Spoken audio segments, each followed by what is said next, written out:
Hello dear traders, let us go over the major economic events of the past week. Dollar continued advancing on Monday after the core inflation in April recorded 0.3% rise, the biggest gain in 2.5 years. Euro fell after Greek Interior Minister said Greece will not be able to make a repayment to the International Monetary Fund in June unless the country receives the 7.2 billion euros of aid after an agreement is reached with its creditors. Oil prices rose on Monday as high demand in Asia and US outweighed the negative impact of stronger dollar. US stocks fell on Tuesday as positive economic data spurred investor concerns that the Federal Reserve will raise interest rates sooner rather than later. The S&P 500 closed 1% lower, suffering its biggest drop in 3 weeks. The ICE US dollar index gained 1.3%, closing above the 97 level at 97.27 for the first time in about a month. Gold prices settled at a more than 2-week low as upbeat US economic reports further strengthened the dollar, reducing the demand for the safe haven metal.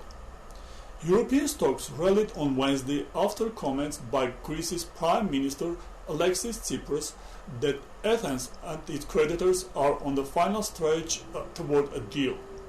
The Stoxx Europe 600 closed up 1.3%, breaking a 3-session losing streak. The Nikkei gained 5% during the 10-day winning streak as investors expected exporters' earnings will rise as yen grows weaker. Global markets fell on Thursday as Shanghai Composite tumbled 6.5%, hitting the record daily low since 2008.